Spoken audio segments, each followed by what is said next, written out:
रानी धर्मा और मेरे उस पुत्र का नाम है अशोक।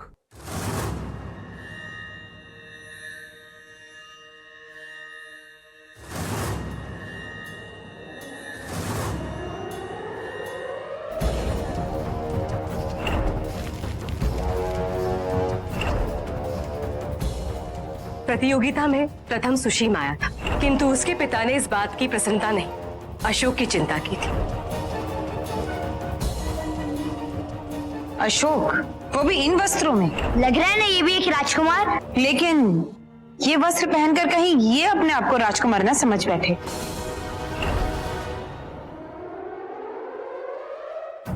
तुम अपने पुत्र से दूर क्यों रहती हो? उसके उज्जवल भविष्य के लिए मैं चाहती हूँ कि वो आत्मनिर्भर बने। मैं यहाँ आपको मारने नहीं आया हूँ, केवल ये बताने आया हूँ कि मैं आपका अहंकार तोड़ के रहूंगा।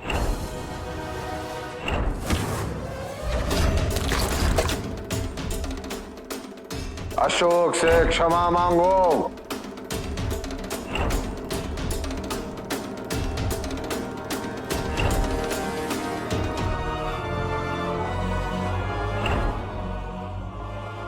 क्या पता आपका ये नया भाई आपके सिंहासन के योग समझकर अपना समर्थन व संरक्षण दे दे।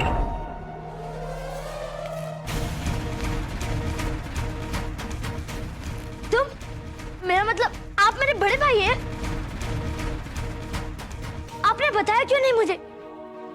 इससे बड़ी और प्रसन्नता की बात और क्या हो सकती है? अब मुझे समझ में आया कि आपके साथ रहकर मुझे अपनेपन जैसा क्यों लगता है।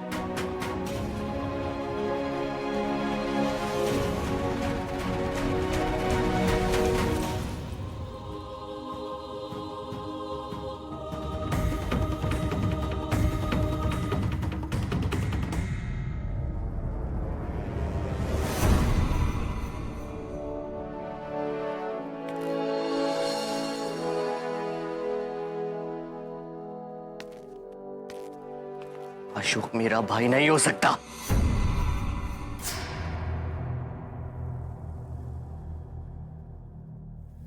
अशोक की मां तो वो थी ना जिन्होंने आपका उपचार किया था। हमें सबको क्या था कि उसकी मां को व्याघ्र ने मार दिया था, उसकी अंत्येष्टि भी हुई थी।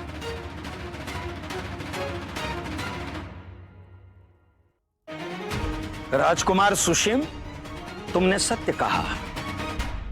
उस समय सबको यही प्रतीत हुआ था कि देवी धर्मा की मृत्यु हो चुकी है, किंतु जिसकी मृत्यु हुई थी वो देवी धर्मा नहीं थी, किंतु कोई और ही स्त्री थी। ये कैसे संभव है? आवश्यकता पड़ने पर उसे मार दिया, आवश्यकता पड़ने पर उसे जीवित कर दिया। पुत्र, यह आवश्यक नहीं है, जो प्रत्यक्ष होता है वही सत्य है। कई बातें ऐसी होती हैं जिनका सत्य उचित समय आने पर प्रकट हो जाता है,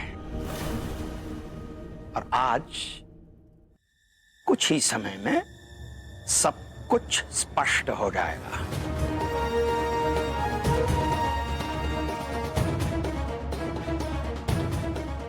शांत सुशील, तुम्हारी तरह हम भी चकित हैं। यदि इतनी बड़ी बात हम सबसे गोपनीय रखी तो अवश्य इसके पीछे कोई ना कोई कारण होगा।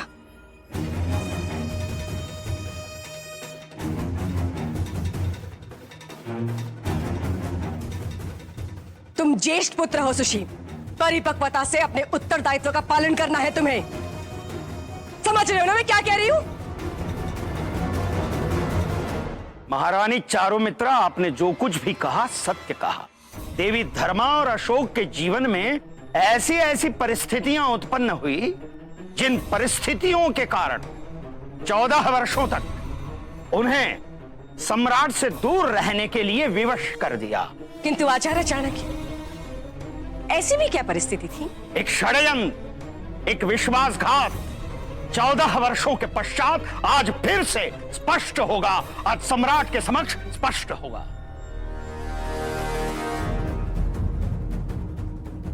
विश्वासघात 14 वर्ष पूर्व किसने किया? कौन है वो राजद्रोही? यह भक्षक वो है जिसे हम मगध का रक्षक समझते हैं।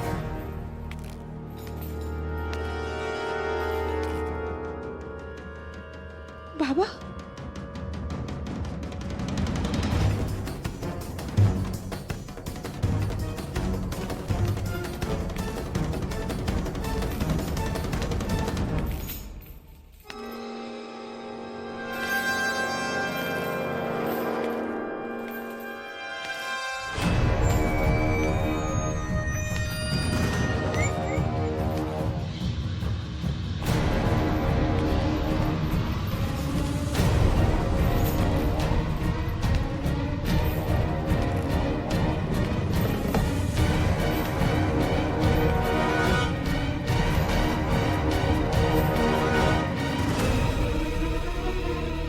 मेरे नाना इन्हें वीडियो में क्यों बांधा गया है?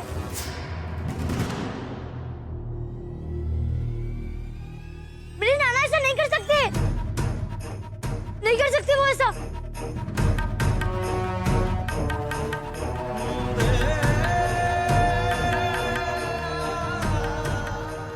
खाता को सच में कोई धोखा हुआ है। मेरे नाना ऐसा षड्यंत्र नहीं कर सकते हैं। आपको सच में कोई भ्रम हुआ है। मेरे नाना विश्वासघाती नहीं है, वो इतने हत्यारे नहीं हो सकते हैं। वो मेरी, पिताजी की और माँ की हत्या करने का विचार ही नहीं कर सकते। मुझसे बहुत प्यार करते हैं, वो माँ को भी बहुत चाहते हैं, और वो तो पिताजी के सेनापति भी है।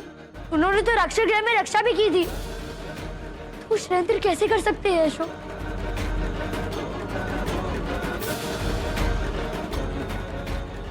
तुमने ठीक कहा पुत्र श्यामा। तुम्हारे नाना लाक्षागृह के षड्यंत्र में सम्मिलित नहीं थे पुत्र। आचार्य, एक और आप सेनापति मीर खुरासन को राजद्रोही कह रहे हैं, और दूसरी ओर ये भी कह रहे हैं कि लाक्षागृह षड्यंत्र में मीर सम्मिलित नहीं थे। ये विरोधाभास क्या है? यदि ये बातें इतनी सरलता से समझ में आ जाती तो ये परिस्थिति ही उत्पन्न नहीं होती महामात्य।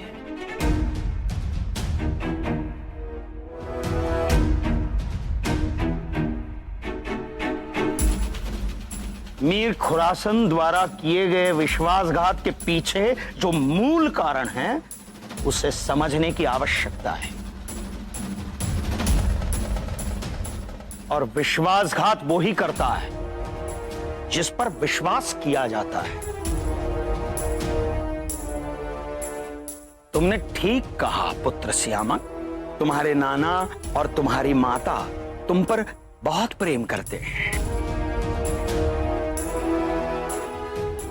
किंतु पुत्र, अंधे प्रेम के कारण लाभ अत्यंत अल्प और हानि बहुत मात्रा में पहुंचती है। ठीक इसी प्रकार से तुम्हारे नाना ने तुम्हारी माता पर अंधा प्रेम किया, और उसी प्रेम के कारण 14 वर्ष पूर्व उन्होंने एक जघन्य अपराध किया था।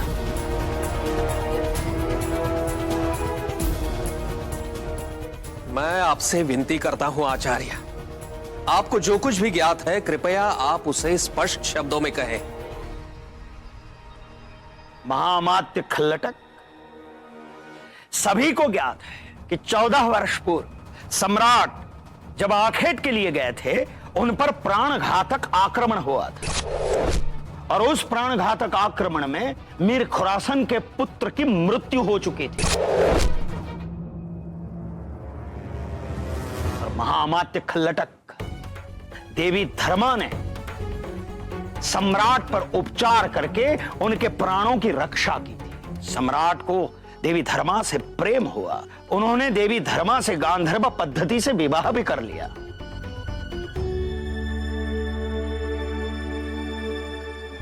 किंतु उसी समय यहां मगध में मगध के आंतरिक शत्रुओं ने क्षात्रपों को भड़काकर विद्रोह का निर्माण करवाया, और सम्राट को अपने दायित्व का निर्वाह करने के लिए यहां पाटलिपुत्र में लौटना पड़ा। और इस बीच सम्राट को यह ज्ञात ही नहीं हो सका कि देवी धर्मा ने एक पुत्र को जन्म दिया है। 14 वर्षों तक सम्राट अपने पुत्र से अनभिज्ञ रहे और देवी धर्मा के प्रेम से अभिभूत सम्राट ने यह कभी नहीं चाहा कि वो मीर खुरासन की पुत्री नूर से विवाह करे। और इस मीर खुरासन ने यह कहा सम्राट से कि यदि वो नूर से विवाह नहीं करते तो वो अपनी खुरासनी सेना का समर्थन मगध से वापस ले लेगा। और इसलिए मगध के हित और अपनी मातृभूमि के हित की रक्षा के लिए ही यह वैवाहिक गठबंधन हुआ महामाध्य। और सम्राट भी रानी धर्मा को भूल नहीं पाए और मीर खुरासन के लिए यह असहनीय था कि उनकी एकमात्र पुत्री नूर को देवी धर्मा के कारण अपने पति का प्रेम प्राप्त नहीं हो रहा है। और इसलिए मीर ने रानी नूर के कहने पर एक दिन नहीं चाणक्य,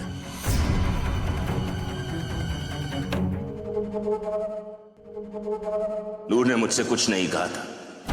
धर्मा को मारने का फैसला मैंने खुद लिया था।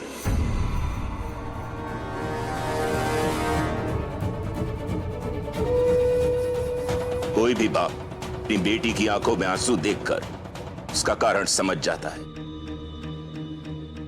मैं भी समझ गया था कि नूर का दुख, नूर के आंसू सब उसी की वजह से है जिसे मैंने आपके साथ चंपा नगरी में देखा था।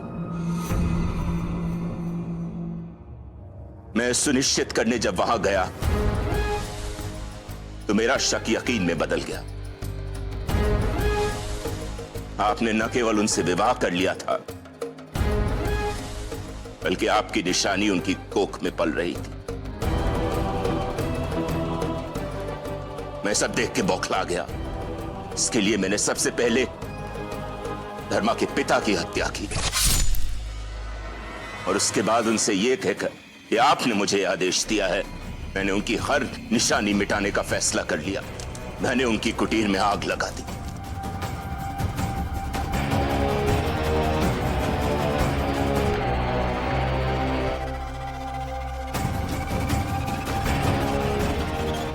क्यों क्यों किया आपने बाबा ऐसा? बोलिए क्यों किया? एक बार तो हमसे पूछा होता कि आपकी बेटी क्या चाहती है। आपने ये सोच भी कैसे लिया कि आपकी बेटी अपने पति की प्रेम को छीनकर उसके सुख की कामना कर सकती है?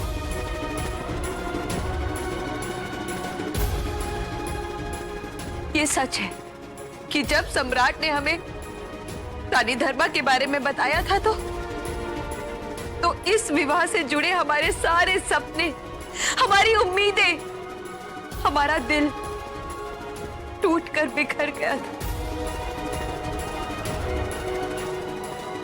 लेकिन तब हमें यह नहीं पता था बाबा कि हमसे विवाह सम्राट की इच्छा के विरुद्ध हुआ है। आपकी प्रतिक्रिया से किसका लाभ हुआ बाबा?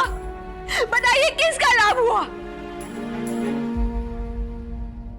आपने ये सोच भी कैसे लिया जिस स्त्री से सम्राट इतना प्रेम करते हैं उसकी मृत्यु उपरांत उसे भुला देंगे? और अगर सम्राट रानी धर्मा को यहां ले भी आते तो क्या हो जाता? अब कौन सा इकलौती रानी थे यहाँ? आज आपने हमें ही नहीं बल्कि सारी खुरासनी वंशावली को लज्जित कर दिया है। आपने जो कुछ भी किया अब उसका नतीजा हमारे श्यामक को भुगतना पड़ेगा।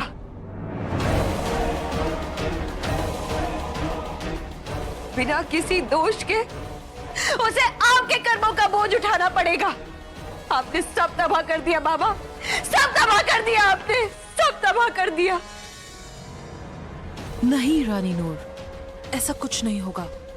यदि तुमने अपराध नहीं किया तो ना तुम दोषी हो, ना ही तुम्हें दंड को भुगतना पड़ेगा। जिस प्रकार पुत्र के अपराध का दंड मां को नहीं दिया जा सकता है, उसी प्रकार पिता के अपराध का दंड भी पुत्री को नहीं दिया जा सकता है। मां आप उचित कह रही है। नूर और सियामक को चिंता करने की कोई आवश्यकता नहीं है। हमें दुख है रानी धर्मा कि आपको और आपके पुत्र को दुर्भाग्यता से बहुत कष्ट उठाने पड़े, किंतु ये समझ में नहीं आया कि जब आप मीर के आघात से बच गए हैं, आपको ये विश्वास हो गया कि मेरे पुत्र सम्राट बिंदुसार ने आपको धोखा दिया है, तो फिर 14 वर्ष के पश्चात यहाँ क्यों वापस आए हैं?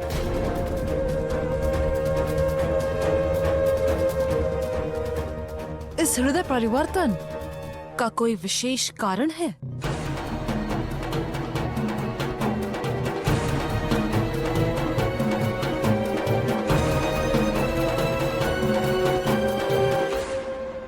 ये स्वयं यहां नहीं आए, मैंने इन्हें यहां आने के लिए विवश किया है।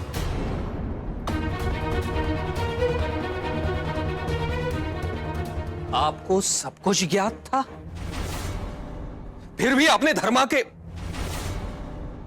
रानी धर्मा और राजकुमार अशोक के जीवित होने के बारे में, उनके यहां उपस्थित होने के बारे में किसी को कुछ भी नहीं बताया।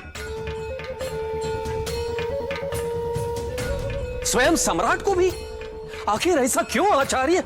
स्मरण है खल्लटक, 14 वर्ष बीते, मैंने यह प्रतिज्ञा ली थी कि मैं कभी पाटलिपुत्र में प्रवेश नहीं करूंगा, किंतु उस समय उज्जैनी युद्ध में सम्राट आहत हुए थे, मृत्युशैया पर थे सम्राट। मैं स्वयं को रोक नहीं पाया और उज्जैनी की दिशा में चल पड़ा, और मार्ग में मेरी भेंट हुई बालक अशोक से। मैंने उसके पास सम्राट की अंगूठी देखी,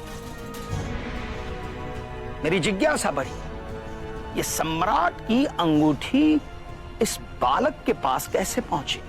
ये अंगूठी तुम्हारे पास कैसे आई बालक? कौन हो तुम और क्या नाम है तुम्हारा?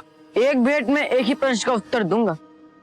नाम है अशोक, सम्राट अशोक।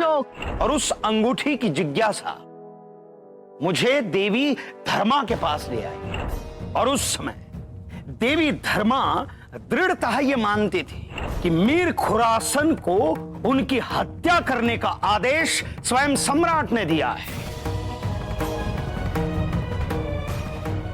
और मैं देवी धर्मा के उपचार द्वारा सम्राट के प्राणों की रक्षा चाहता था, और देवी धर्मा अपने पुत्र की सुरक्षा चाहती थी। और इसलिए उस समय मैंने देवी धर्मा द्वारा सम्राट के उपचार हो और सम्राट स्वस्थ हो, इसलिए मैंने देवी धर्मा को वचन दिया कि मैं उनकी और उनके पुत्र की वास्तविकता को गोपनीय रखूंगा। देवी धर्मा तो सम्राट के स्वस्थ होने के पश्चात पाटलिपुत्र छोड़कर प्रस्थान करना चाहती थी, किंतु उसी समय अशोक पर गंभीर आरोप लगे। सेनापति जी, यही वो बालक है जिसने सम्राट पे निशाना साधा था। कैद खाने में डाल दो इस लड़के को। मैं जानता था कि अशोक संपूर्णतः निर्दोष है, और इसीलिए मैंने उसका बचाव किया।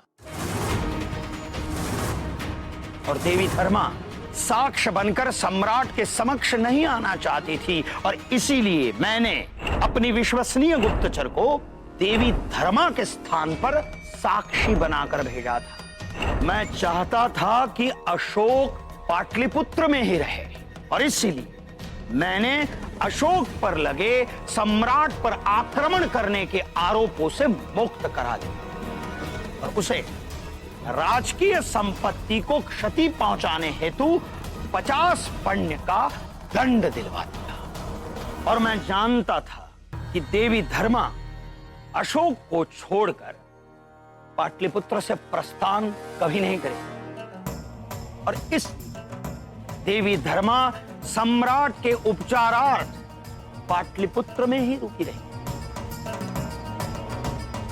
पर वो कभी नहीं चाहती थी कि उसके पिता का सत्य अशोक को ज्ञात हो, और इसलिए अपने पुत्र की गोपनीयता रखने के लिए देवी धर्मा ने अशोक से वचन ले लिया था सम्राट कि वो किसी को कुछ नहीं बताएगा कि सम्राट का उपचार करने वाली स्त्री सुभद्रांगी उसकी माता है।